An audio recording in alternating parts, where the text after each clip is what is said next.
power play early and scoring early. Xavier Ouellette's intended pass deflected in. It's not pretty. It counts 1-0. Later in the period, Jonathan Huberdeau, Ryan Nugent-Hopkins. This one is pretty, and it's 2-0.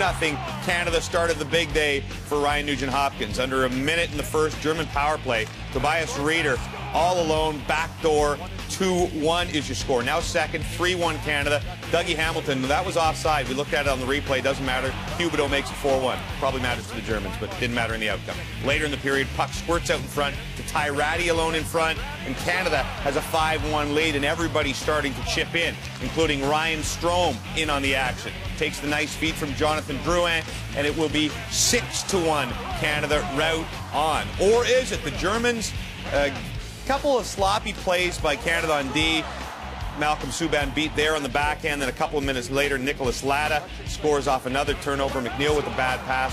And it's a 6-3 hockey game, but never really in doubt. Scheifele from Nugent-Hopkins, second of the game for Scheifele. Nugent-Hopkins, fifth of the game. 7-3 Canada. 9-3 is the final for Canada. And the big line was just that. Nugent-Hopkins 1-4 for 5 points. Huberdeau, a goal and 2 assists for 3. And Scheifele, 2-0 for the 2-point night and 2-goal game. The only 2-goal scorer is 8 different players score for Canada. Malcolm Subban had a couple of rough moments, but was really solid in the third. He's standing by with Nabil Karim.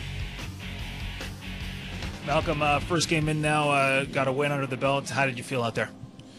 I felt a little, I think the nerves were going a bit in the first 2 periods. Obviously, first game of the tournament starting, but I felt that I settled down a lot in the third period.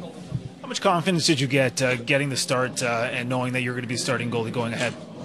It was a lot of confidence for sure, and obviously, like I said, it's great to get the first game under the belt. Obviously, a little bit of nerves in the first 2 periods, but I felt in the third, I talked to Tugnutt and calmed down a lot in the third period, and I thought that I felt a lot more comfortable. What specific adjustments did you have to make? I think just being stopped and set for every shot. Obviously, it's a fast game. I felt in the first 2 periods I was sliding around a bit too much. On the third goal, I felt that I came out too much instead of just stopping and being set, and I think that was the biggest thing. So I think that helped me a lot in the third period. At times, people thought maybe the Germans wouldn't give you much competition, but it was a competitive game. They had a flurry of chances, and you looked very solid at those times. Was that an important thing for you to get some shots in, get some action? Yeah, and it's obviously tough. It's real tough when the score's running up and you're not getting that many shots. It's tough to stay focused, but I felt, like I said in the third, I felt a lot more comfortable. Didn't get as much action as the first 2 periods, but I felt a lot more comfortable. Thanks, Malcolm. Thank you.